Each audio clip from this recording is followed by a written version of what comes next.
Welcome to Good Morning Hospitality, your one-stop shop for the latest news, noteworthy trends, and thought-provoking discussions across the industry. From hotels to short-term rentals to all things travel and hospitality, you'll find each episode equips you with the information that you need to start your week.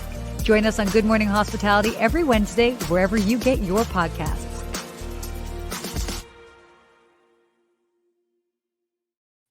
Hey, good morning. Good morning. Good morning. Welcome back. Welcome back. I got a little bit of good morning energy, early morning energy. Good morning energy, early morning energy. And we've got some energy drinks coming around. What are you drinking this morning? We do. Sarah? Okay. So yeah, not an official shout out, but we'll just say this.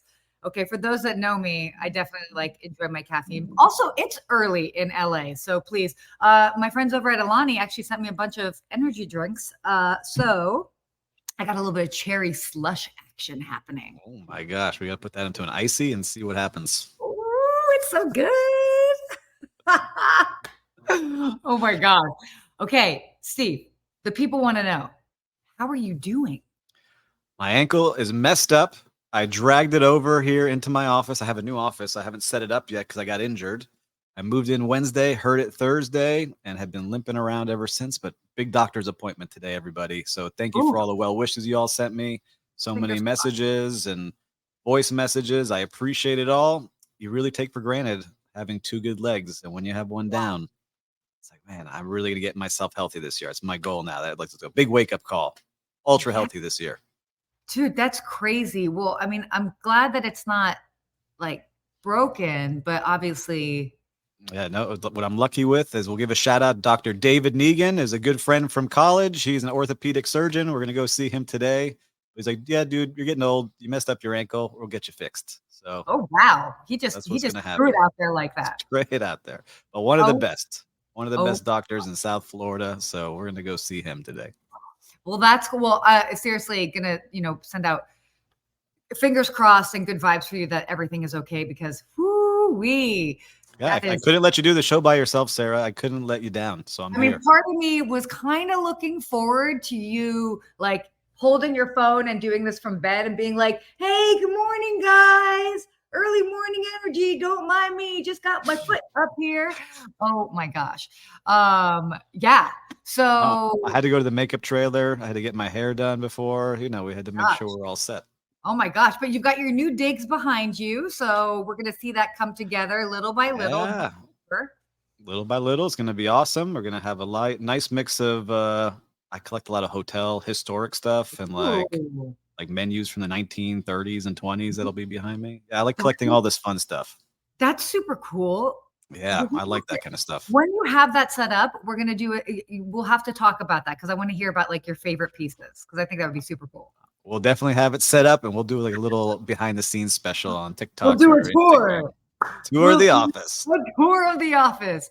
Bring your viewers to work day. I love it.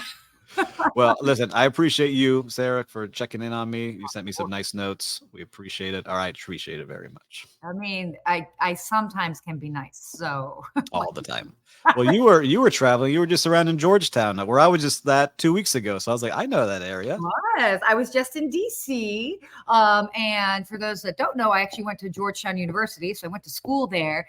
And so I had a little bit of extra time, and I went for a stroll. And it was crazy because it was this it was after it was still on. Everybody was still on school break, so probably like 90% of the dorms were empty. But like, get this, I'm like walking around. There's like Amazon packages in front of people's dorms. Yeah. And I'm looking at this, thinking, no theft on the streets. Yeah, yes, but it would also like not fly in LA. Like if I have a package outside of my door here in a building, it like somebody takes it. So it was just wild being there, but it was so cool walking back. If ever anybody gets a chance to go visit, whether it's your alma mater, so your old college, a high school, elementary school, whatever it is, it's such an interesting full circle moment, and I recommend that you try to do that because that's pretty fun.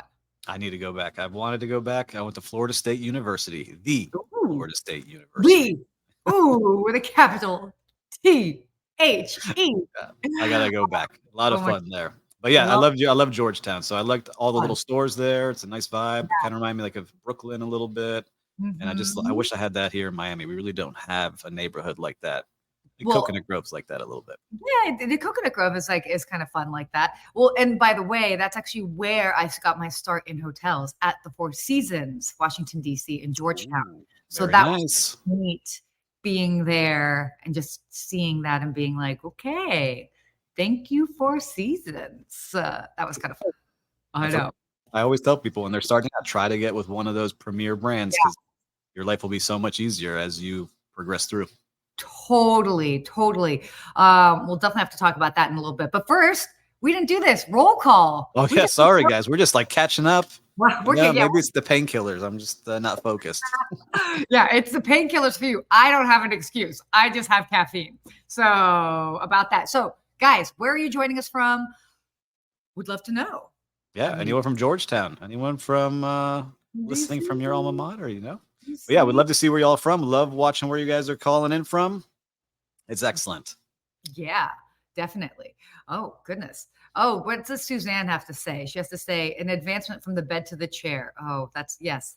This is an advancement. So, I do. It's oh, underneath me up on a stool. Suzanne, thanks for checking in. And she sent me a oh, nice note as well. So thank you very that's much for that. awful. I want to give a special shout out to her because she's just great. We Wait, we got got who we got from Miami? says LinkedIn user. They're on private mode, but we love seeing you from Miami, Oh, Sebastian, Florida. In so ooh, many countries that have been watching. We love seeing it. I love seeing the stats on yeah, Megaphone, seeing which Lake countries are Forest. listening. Steve Sinclair from Bounty. By the way, Lost and Found. He is the person for your lost and found needs. Definitely reach out to him. Just saying. That's true. Fantastic. I've been Very check out his website after you told me about it. It looks yeah. very cool. No, it's super cool. All right. Well, you guys continue telling us where you're joining us from. Don't keep that. Don't slow that momentum. But why don't we go ahead and get into some of our topics today? Because we got some interesting ones that I think will prove to we'll have a lot of discussion. So please chime in with your thoughts on this. Explore, and I thought this would be kind of fun because I really want to hear what Steve has to say about this. But exploring hotel food and beverage trends for 2024. So 2024 is really kind of marking this sort of exciting time for hotel food and beverage. There's definitely a focus on sustainability, innovation, personalized culinary experiences. We can go through the list here, but Steve, do you want to kind of like chime in on this? Yeah. So listen, for listeners that don't know, prior to doing this show with Sarah and going out on my own, I've been in food and beverage my entire career through hotels. Wait, I I have a love it. question. Yes. Were you a bartender?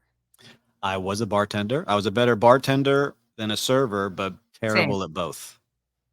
That I could was great with the guests, right? But if I would get like more than 3 orders at once, I'm like, forgot it. But I could make some great cocktails back in the early 2000s, and I still love to experiment with all the fun stuff. I had a heavy pour. Oh, but did you do any flair? Blair, I could do 1 bottle flipping because my dad taught me how to juggle, so I could do those Ooh, pretty good. wait, Yep. what? Yeah. What? Oh Shout my out to Bob gosh. Turk, taught us how to juggle, so I can juggle the Okay, bottles this or is going to balls. happen on a future show. I'm going to make you Yeah, juggle. I could do it sitting down.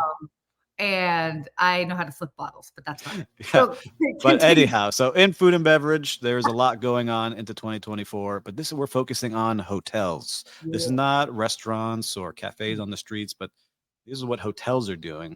And there was an article that came out that kind of caught our eye, and I'll give you kind of the bullet points, but then I'll tell you some things about what I'm seeing out there, just Mhm. because the one thing special about food and beverage is that we all get to experience it. It's not like housekeeping where, you know, we don't know what's going on behind the scenes or revenue management or things like this. Everyone can experience food and beverage and have their own opinion on it, which made my job as food and beverage director a little bit challenging at times because everyone had their opinions. But here is what is trending going into 2024. Culinary sustainability is one, right? So Mm. making sure that wherever you're sourcing is local ingredients, zero waste initiatives. There's growing emphasis on this and reducing the environmental impact on culinary operations. And there's some great brands focusing on this. One that I will give a shout out to is Six Senses Yes. Hotels because they really have it dialed in to where you can't even be a vendor of the hotel. if you don't have your own sustainability program. So you can't just be local. You have to be local. And what else are you doing to help the environment? One Hotels, by the way, I have to chime in on them. They're One great. Hotels, they're great. I actually had the opportunity to interview one of their culinary directors that is based here in West Hollywood on my other podcast, The Hey. Creators of West Hollywood. Just random shameless plug there. No, not on purpose. Get it in. But no, but it was great to have that conversation with the food and beverage director of a brand like that, and how. So maybe we need to have somebody on to talk about this, because I think it's so important. And it's amazing what you can learn. We understand it, but if you're not in it and your property's not hyper focused on it, you can learn so much from those who are in it to really kind of make those impactful decisions. Yeah, one of the biggest things, and I have it here, is when I was food and beverage director, is get rid of plastic, go to glass or aluminum bottles. Yeah. It's just, that's like the smallest thing. You can have the biggest impact being in hotels on your community and leading by example. So we both know Raul Leal, a CEO of SH Hotels that oversees One Hotel. So they do a great job across all their brands. We got to talk to Raul. Maybe we'll get Raul on the show. Get Raul on here. We'll get the CEO of SH Brands on here. I'm going to text you, bro. Yeah, let's get him in here. Plant-based revolution. More people going plant-based. I'm not there yet, but I've incorporated more plant-based foods into all of my meals. I'm trying to do that more and more. And you see it on menus now. Yes. And now for a lot of the shops, when you have, like, whether it's Forbes or some of the other travel shops, you have to have a certain amount of options on your menu that are plant-based. So it's interesting to see. And you, I know, are focused on being plant-based. I am. Well, I've been vegetarian for 10 years. I actually haven't eaten beef or pork since I was 14. So that's like a no-go. Only in the past year, and it's weird because I actually struggle with this. And I don't talk about this a lot online just because as a concierge, it's like I want to give the best recommendations and I don't want to push whatever culinary decisions I make on other people. But in the past year, I have started eating more fish just because of my travels. And when if I'm going to a destination that's really known for that, at least to get something more exciting that I can eat and cover. But I do, it's interesting. It's something I struggle with, but I love seeing it on menus and different options. To me, there's nothing more exciting than when I go to some place that has a heavy plant-based menu and I can be like, oh, wow, there are 8 different things on this menu that I can actually order. Versus other times where I'm like, okay, well, I can do this, but I can do a modification. And by the way, I'm the easiest vegetarian there is. I guess now pescatarian, but yeah, so I love to see it. So more plant-based options for sure. Everybody needs to be eating more fruits and veggies. It is good for you. I'm not talking about like the fake meat products. That's a whole other discussion, but like options that really heavily incorporate fruits and veggies. And people they don't want to adjust their lifestyle. Here's Omar saying Liquid Death is the water. Yes. If you don't know that brand, Liquid Death is a great water to be adding to your properties too. And they do a great job of marketing and branding, and people know it. And you kind of feel cool drinking it because it looks like a beer. Yeah, no. And by the way, that Liquid Death, if you guys are like struggling with any sort of marketing, definitely do a deep dive into that. Brilliant. It's a sparkling water and they like made it cool. Yeah, like kids. My kids are like, I want that. I was like, all right, it's just water. We'll get you some water. Yeah. Some mangoes. But plant-based, I love seeing that. Now, the next one they put on there is hyper local experiences. So really focusing in on what makes your city uniquely local. So what I like seeing, and it's happening more and more now, is teaming up with local restaurant groups or local restaurants that are really successful and saying, hey, can we bring in some of that experience to our hotel? Whether it's just making a restaurant, adding some of their premier items to your cafe, or doing pop-ups during certain seasons. Like there's 100 ways you can do it. And it gives your guests who don't have time to go experience the city a way to really taste and experience what's going on in the city that way.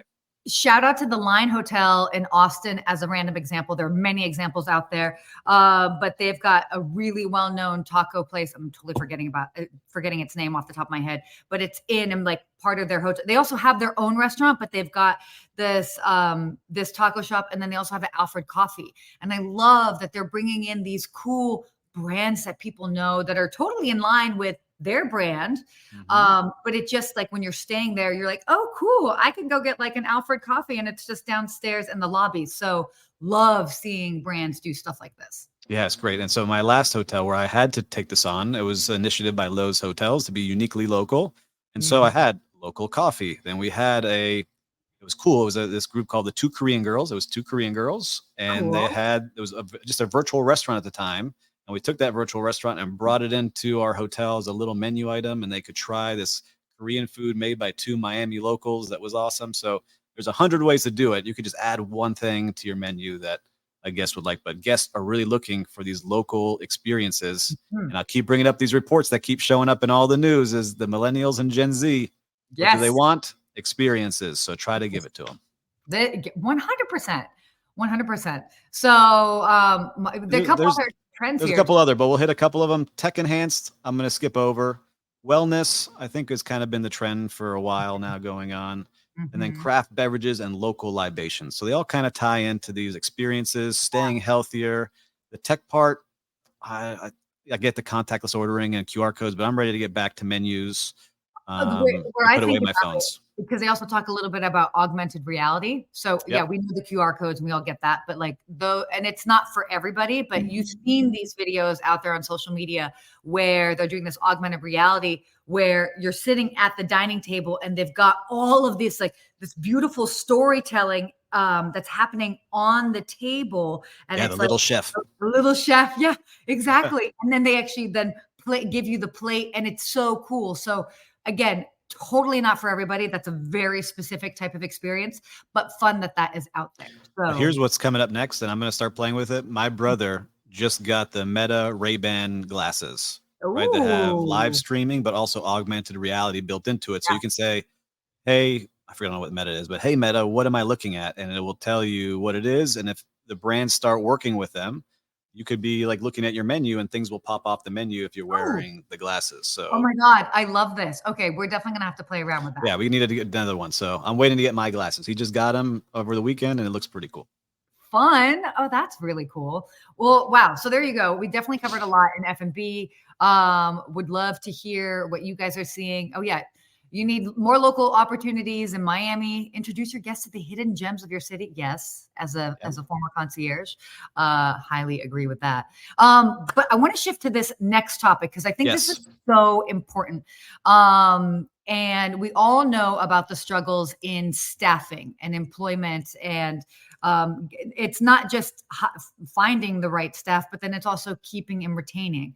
And there's this really great article. We should probably share a link to it Yep.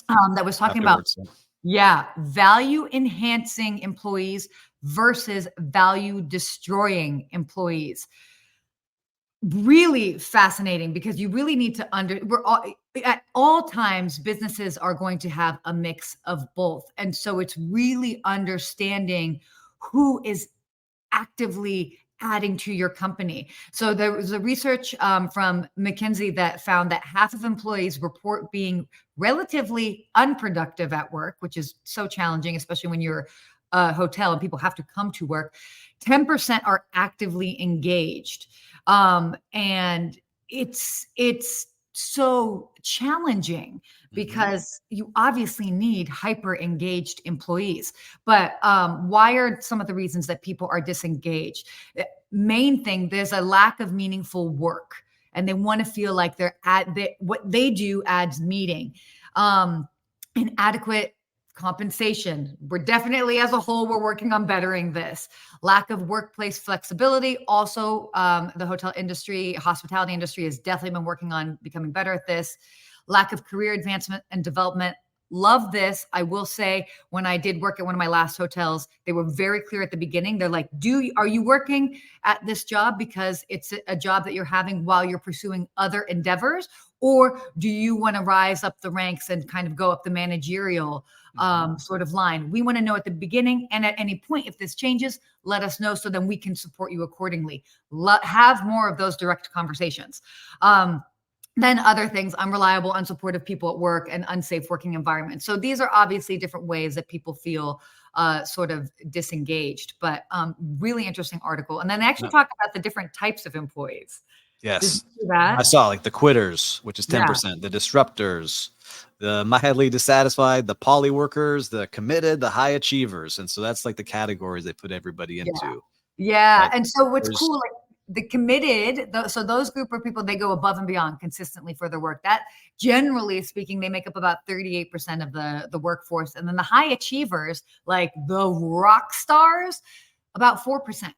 So I thought this was just so great to forget the percentages. I mean, fine, that's obviously going to change and vary based off of property. But I love that you have this idea of, okay, you have a better sense of who your employees are. Okay, that person definitely falls under the quitters category, the disruptors, mildly dissatisfied, poly workers, where they are working multiple jobs, committed, high achievers. And then when you can look at your employees holistically, um, you have a better sense on who makes up your employee base, it's which true. is cool. Yeah, and And that's just something that what I would like to see from the listeners if you're watching live, maybe give us a thumbs down if you're yeah, working with some of these value destroying people, because I know we've also been in organizations where you're just trying to hire people, you're hiring faster than normal because the latest stats say there's 800,000 open hospitality jobs out there. So you're yeah, bringing in some of these people that maybe aren't the most qualified, and then all of a sudden you're stuck with I hate this job. I don't want to be here. I can't believe I'm having to work every holiday, and just being that negative Nancy yeah. makes it really tough. So two things here. Omar's comment, by the way, if we could bring that up, that was great. A fascinating article about how underperformers affect those around them. We all know the phase, a bad apple can really like, Right quick. yeah, exactly. So not only is it being mindful of those bad apples that are in the workforce, but the other thing in this article is a really important reminder is the number one way that you can keep your employees engaged is good management. A Gallup survey found that 70% of variance in team engagement and well-being all came down to team leaders. So really invest in your managers, do side trainings for them because it all stems from them. They create the work environment. So I cannot stress that enough, especially in today's climate. So great article, right? Yeah, I need to go back and reread it once more and share it with my team because we're doing that now in our Yeah. vacation rental company is, do we have the right people in the right seats? Do they have the capacity to do the job? Are they committed to doing the job? And do Yep. they care about doing the job? And so if we can get those things tightened up, we're going to be in great shape. But I think a lot of people have to look at that. And Kamal saying, promote a healthy work-life balance by scheduling shifts effectively and Yeah. respecting employees' time off. Yeah, Totally. Kamal, that's something that hospitality has been bad at, and that's up to the leaders. And so, It's Kamal, I see you probably are a leader. It's you have to walk the walk as well. You can't just talk the talk. Not just you, Kamal. I'm saying the leaders out there because I hear it where they're like, "Oh my God, this guy is complaining because I called him in on his day off." Like, well, you and wouldn't want to be called in on your day off either. no, and I mean, at the end of the day, it's a tightrope to walk on. It's a 24/7 business. Like you have to have people helping out. So it is what it is. But trying to staff accordingly and just be supportive. Yep. And if somebody does you a solid, you try to do a solid back. Like I'm a huge, huge supporter of that. So really great article. We can share that link later. But let's Let's talk move on. Let's do it. other things. Okay, wait. So I kind of like talked a little bit about this actually on Instagram yesterday, and actually shared a bit of it on TikTok just because I've got a lot of travelers that tune in there, and I wanted to hear their thoughts on this. So there a piece came out. My buddy Peter Greenberg, CBS News editor, we had done a piece where more hotels are charging fees for early check-in and even late checkout. And interesting. And I want to hear your thoughts on this. Certainly, if you're tuning in, let us know. Does your hotel charge a fee for early check-in? And no, I'm not talking about paying the whole room rate for the night before, not that, but an actual fee for early check-in, or a fee for a late checkout. So let us know. Steve, did any of the properties that you worked at, did they do this? They did not, Yeah. but I like it. I Oh, would pay an early check-in fee if I knew my room would be ready when I land at 10 a.m. and not have to wait till 4 o'clock check-in time. And I yeah, get why there's a check-in time. A lot of people don't get it. Like, why do I have to wait till 4 o'clock? Right? totally. Because someone checked out at 11 and we need to clean that room and do things. And so I don't know how they would get it ready for me. I'm not the housekeeping specialist, but if someone checks out early or they have that room on hold from the night before, that's lost revenue. So I'm trying to figure out how they would effectively not lose money, Yeah. but I would pay it. I would do it. Totally. And well, and I think it's something. So I did speak to a colleague, a concierge friend of mine here in Los Angeles, and for a while, kind of like in that soft spot after the pandemic, it was a Sofitel in Los Angeles. They were actually charging an early check-in fee, and I believe it was about $100. And the reason why they were doing it is that people would come in, and certainly being in Los Angeles, we get a lot of people that come in from Australia, for example, and they come in on that 7 a.m. flight, and next thing you know, they're waiting in the lobby at 10 a.m. exhausted, but they didn't want to commit to a whole room rate from the night before. And so this was a nice alternative where the hotel had the rooms available. And so they're like, well, it is available. We can definitely get you in earlier. It's $100 fee. And people were gladly paying it. So I'm not opposed to it. Obviously the whole thing is that, as a hotel, you have to explain it and tell them that. But that kind of comes with the Suzanne kind of mentioned the same thing. Yeah. Doesn't check-in fee impact you if you had a red eye versus the night before? Yeah. So that's the loss of revenue. Like, it depends on the hotel structure. So if you're lower, occupancy percentage, I'm opening up that early check-in option for everybody, because I know those rooms have been cleaned, they're vacant, inspected, ready to go. But if you're sold out, that's going to be that challenge. Maybe it's going to be seasonal and based when you can do it and earn some extra income. Ooh, so Kamal saying in New York City, early check-ins range from $79 to $224. Love that. Great numbers, Kamal. Yeah. Thank you. Man, Appreciate the stats, Kamal, coming through here. And I love that you're participating here today. Yeah, no, this is really useful. No, I'm all about it, but I'm starting to see more and more fees everywhere. Right. Yeah. And so we talked about this a little bit. And talking about Washington, D.C., I just put a post on LinkedIn this morning. So if you're watching this, you can go check it out. There was an Initiative 82 fee on all of my restaurant checks. And then a lot of the restaurants said, hey, just a big sign increasing this fee 8%. So I think it's just becoming more and more of our life where people are adding fees, but there's also more options for guests to make it flexible. Like, this is a good one. Like, I like this. If I could pay extra to check in and guarantee like that overnight, and I'm not sitting in a lobby when I get somewhere in Europe from Miami, I'd do it. Yeah, no, it's a good thing. If it works for your property and the clientele, why not? So, and if you're upfront about it, hey, perfect. I would also think maybe there's a little bit of a wiggle room there, depending on how much they're paying per night and how long they're staying. You might, if they look if they're buying the big presidential suite at 10 grand a night, like, all right, come on through, Sarah. Like Sarah does. Sarah books these presidential suites. That's what I do. I roll in. I roll heavy. I roll deep. Steven Sinclair would pay. Arriving at with young kids. Yep. I've got a 5 and a 7-year-old, soon to be 6 and 8. That's 100%. It's a great alternative, And Arnaldo saying the same. It's a high risk option. Yes. Unless if you don't do it the right way, you could have a lot of angry people in the lobby. Oh yeah. No. I think it should be available. It has to be based on availability day of. You can't promise it ahead of time. If you want to guarantee ahead of time, you have to pay for the room the night before. Ooh. I'm going to guarantee my 11 a.m. check-in. Nope. Good. Tough over there. All right. Wow. We got to be mindful of the time. We'll just quickly touch on this topic in travel, and then we'll just wrap up here. Yeah. So Alaska Airlines, everybody talking about it. Whoa. Well, first of all, it's been a bad 2 weeks for airlines, from the Japan Airlines issue. There's other stuff going on. Alaska Airlines here. For those that haven't been following along, an Alaska Airlines flight from Oregon down to SoCal, where I'm at, they took off on this last Friday, and basically their emergency exit door popped off. Luckily, they blew off. Blew off. Yeah, maybe it flew. Just like blew off. Blew off and almost sucked people out. Luckily, they had just taken off and they were just getting up to cruising altitude. Luckily, all things considered.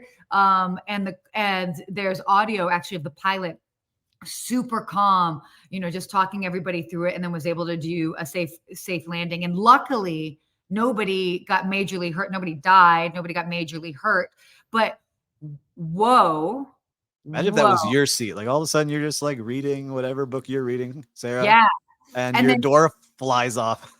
And it was crazy because then they actually found a cell phone. So that was the whole thing. Like an Apple iPhone, like an iPhone fell out of somebody's hand and like obviously blew out of somebody's hand and survived impact and was still All functioning. right. Shout out to They Apple. also found, yeah, and they also found the door as well too. But this is a big thing for. It was a Boeing 737 Max, and ooh, ooh, I would not be flying on them. I'm going to be looking at everything I'm booking to make sure I'm not on any of those planes. well, primarily Alaska and United are the airlines that primarily have these particular planes. So definitely take a look, check them out.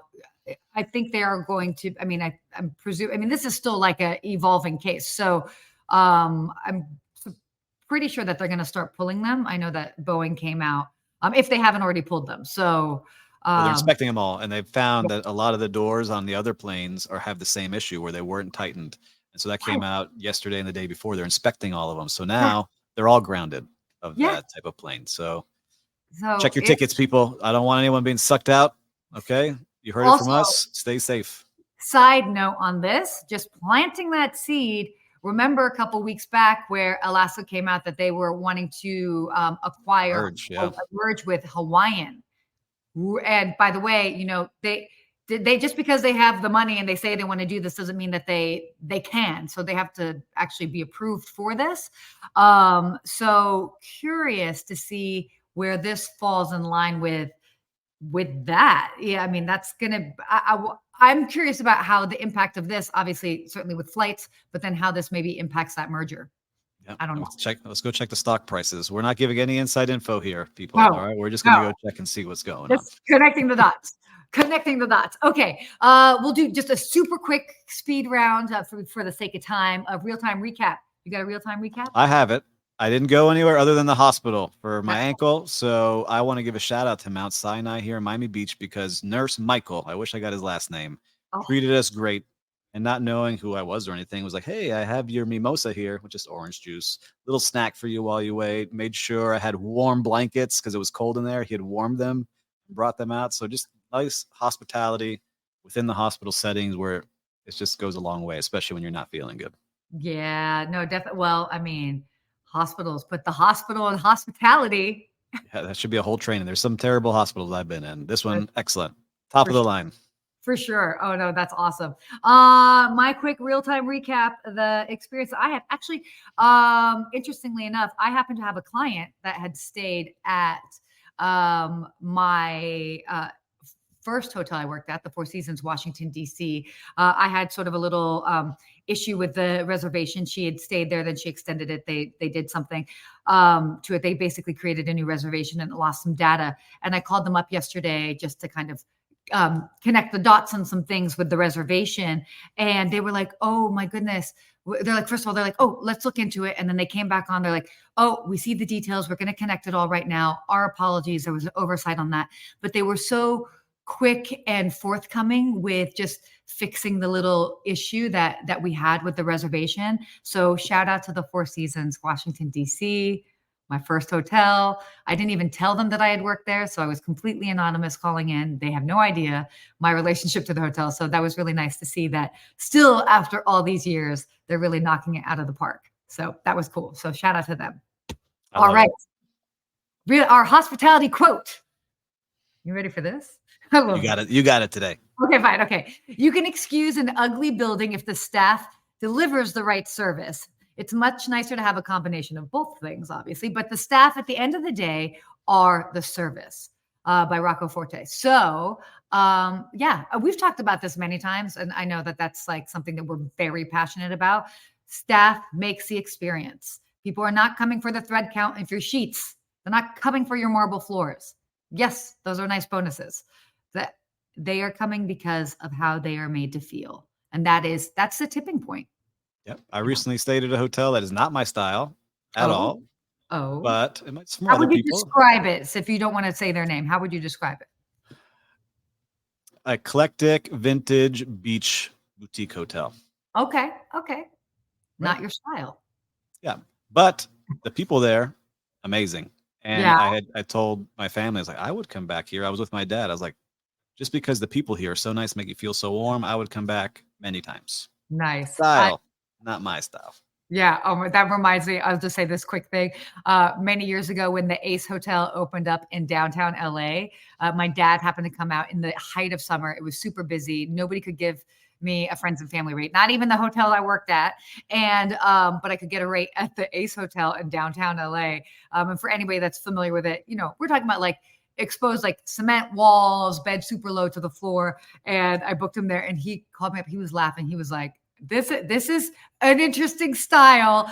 And he's like 6'2", and the bed is super low. And he's like, wow, he's like, I guess they really saved on money by not having to like add insulation to the walls. And I was dying. I was like, note to self, not dad style. Noted. I think we can end with like the 2 comments from Suzanne and Federica saying many reviews saying the hotel wasn't the spot, but they liked it. And Suzanne saying, I managed some ugly properties. Good job calling out the ugly properties, but you had an amazing team. It's true. We've all had that one place. All about the team. Well, wow. We have gone a little bit over. Want to be mindful and respectful of everybody's time. What a great show. I think we did great. Yeah, definitely. I showed up for you. I'm never going to let you down, Sarah. You did. Although next time I would like to see your leg up on the desk. You got to be like elevated. Come on. That's what you got to be doing. You got to make sure blood flows right. All that stuff. I don't know if I can lift it that high right now.